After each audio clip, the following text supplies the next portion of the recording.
¿Recuerdas cuando veías vídeos de juegos de terror hasta altas horas de la noche? Cuando, con los auriculares puestos y la luz apagada, te quedabas en tu escritorio o acostado en la cama, completamente inmóvil, sintiendo como el frío de la noche se colaba por la ventana. Mientras en la pantalla alguien corría por su vida. Esos momentos en los que, aunque tú no estabas dentro del juego, te sentías parte de él. El corazón latía más rápido, los ojos se abrían un poco más de lo normal, y por un instante creías que cualquier sombra en tu habitación podía moverse sola. Porque el terror, el verdadero terror, no se trata solo de sustos. Se trata de inmersión, de sentirte vulnerable. De creer, aunque sea por un segundo, que ese monstruo, esa presencia, ese vacío, también te está observando a ti. Y en la época dorada de los juegos indie de terror, eso se lograba de forma única. Con pocos recursos, sí, pero con una creatividad brutal. Con atmósferas que no necesitaban gráficos realistas, solo una buena idea, una historia inquietante. Y el valor de romper las reglas. Por eso, hoy vamos a mirar hacia atrás. A recordar qué hacía tan especiales a esos juegos de terror antiguos. Aquellos que nos hace preguntarnos qué hace a un juego ser aterrador, sin caer en sustos baratos.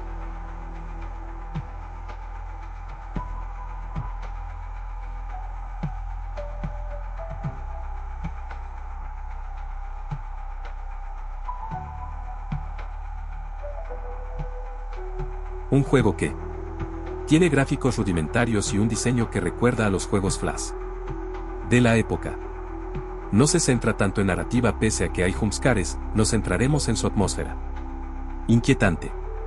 Y sobre todo, en su extraña sensación de encierro y debilidad. Basado en uno de los creepypastas más infames del internet, Jeff the Killer, usando como escenario tu propia casa, necesitarás esconderte en armarios y bajo tu cama si deseas sobrevivir. El juego no busca realismo. Ni lo necesita. Su estilo 2D recuerda a los viejos juegos Flash de terror, esos que jugábamos de noche con las luces apagadas. Y el volumen bajo por miedo a que nuestros padres se dieran cuenta, o a que algo nos respondiera desde la pantalla. El verdadero terror de este juego no está en su mecánica, sino en la sensación constante de estar siendo observado. Como si Jeff estuviera, esperando que cometas un error. Lo tosco que es el juego ayuda a sentirse débil y atrapado. Es un juego que transmite una gran sensación de claustrofobia.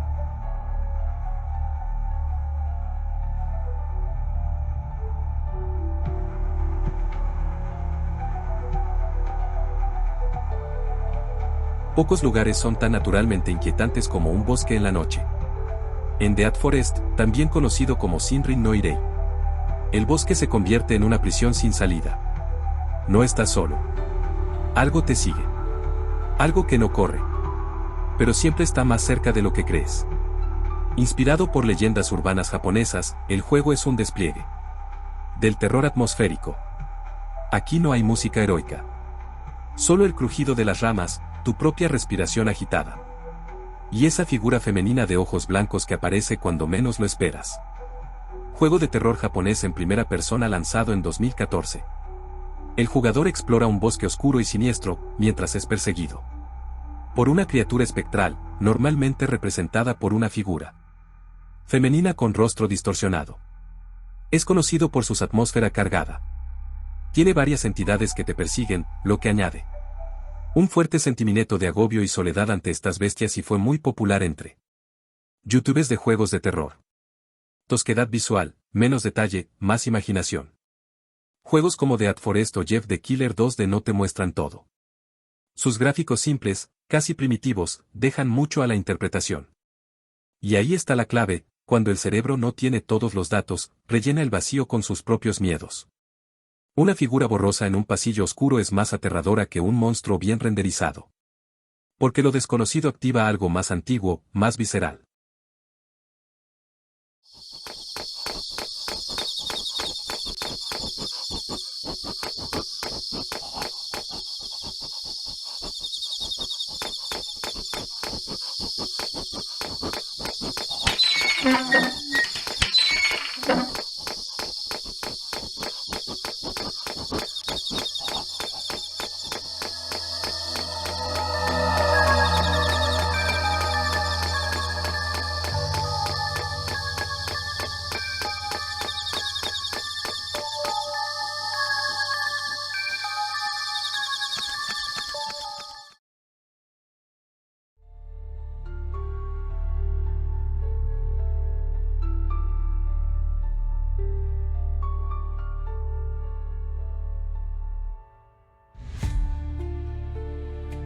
Imagina que el mundo se va a acabar en 6 días, y tú eres la única persona que puede salvarlo.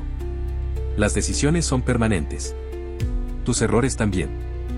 Es un recordatorio brutal. De lo efímero. Una reflexión cruda sobre el arrepentimiento. Y en ese sentido, es más aterrador que muchos juegos de fantasmas. One Chance es un juego de decisiones muy particular. El jugador tiene, literalmente, una oportunidad para cambiar el destino del mundo tras una catástrofe biológica. Tiene un estilo visual muy simple, pero su narrativa es lo que impacta. Las decisiones son permanentes, y no hay forma oficial de reiniciar el juego. Transmite una sensación de fatalismo y desesperanza muy fuerte. La consecuencia como peso emocional. En One Chance, una sola decisión cambia el destino del mundo. Y no hay segunda oportunidad. Esa mecánica no solo genera tensión, sino también introspección. Te hace cargar con el peso de tus decisiones, como en la vida real. El terror ya no es el monstruo, sino el remordimiento. Es el tipo de juego que apagas y te deja en silencio, mirando tu reflejo en la pantalla apagada. Uno de los mayores errores de los juegos indie oscuros modernos es el desligarte de la consecuencia, de recordarnos que nuestro escapismo a jugar no es eterno, es una experiencia efímera, una más de las miles que conforman paradójicamente nuestra efímera vida.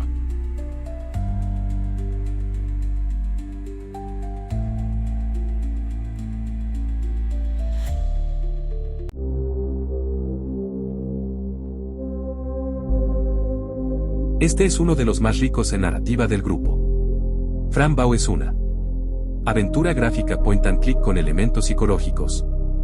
Desarrollada por Killmonday Games. La historia sigue a Fran, una niña que presencia el asesinato de sus padres y termina en un hospital psiquiátrico.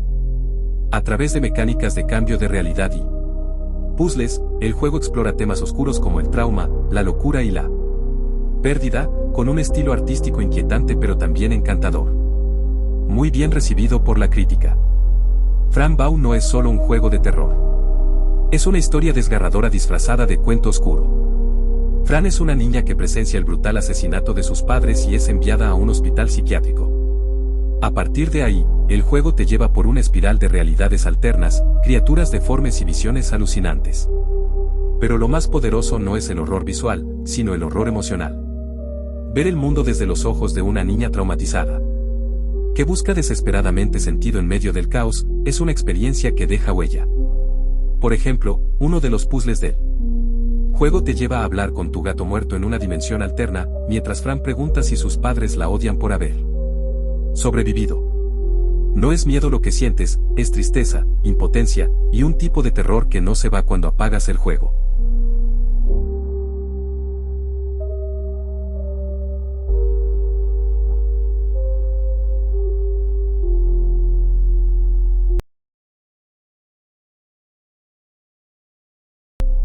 Un juego de terror en primera persona con un concepto metanarrativo. Inscaret simula romper la cuarta pared y modifica archivos en tu sistema mientras juegas. Fue pionero en ese estilo de horror digital, en el que el juego parece tener conciencia propia.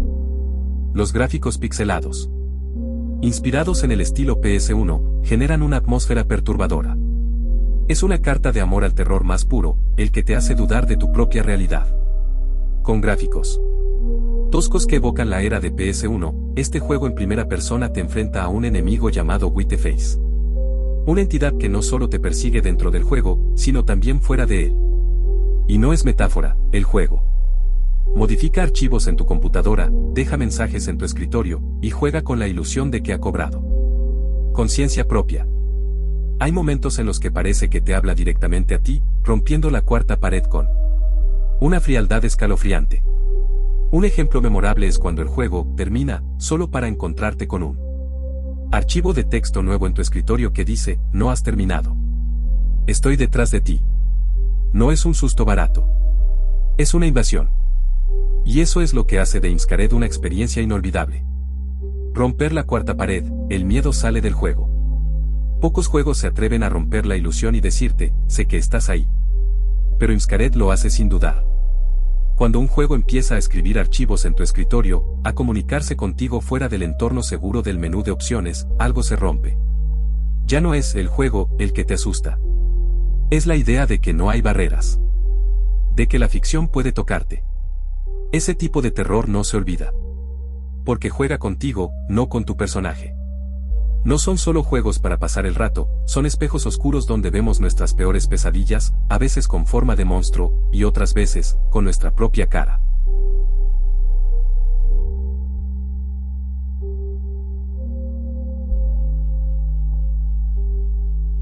Pero si te habrás dado cuenta, solo he mencionado juegos relativamente antiguos. Pero curiosamente, hay juegos muy buenos ahora e incluso podemos ver presencia de estos mismos elementos ya mencionados. E incluso, ¿cosas nuevas? Ahora estamos viendo algo que aunque no es nuevo, últimamente se ha convertido en un requisito de los juegos de terror. La estética VHS. Muchas veces hemos visto este recurso repetido en los juegos modernos. Y es que es inevitablemente un añadido que se siente correcto para el terror indie. Sobre todo por la familiaridad que posee este efecto añadido a los gráficos low poly. Te hace sentir como estar jugando en PlayStation 1 o alguna plataforma igualmente antigua.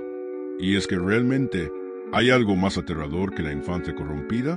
Sentir que algo tan infantil y tan seguro como tus recuerdos de niñez puedan ser usados en tu contra. Usando la nostalgia como un gran combustible de terror. Sentir que tu escapismo te está fallando, que tu niñez está siendo usada. Estoy seguro de que ya todos conocemos Bad Parenting. Y si no es así, permítete jugarlo por favor o si no puedes ver algún gameplay. Pero realmente recomiendo experimentar esta experiencia narrativa. El terror en un juego puede intensificarse significativamente cuando se incorporan trasfondos oscuros como el trauma o el abuso, porque estos elementos conectan el horror con realidades emocionales profundas y humanas.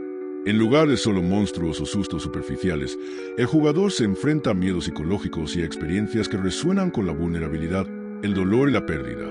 Esto genera una atmósfera más inquietante y personal, haciendo que el miedo sea más visceral y duradero, ya que no se trata solo de lo externo, sino de horrores internos difíciles de escapar.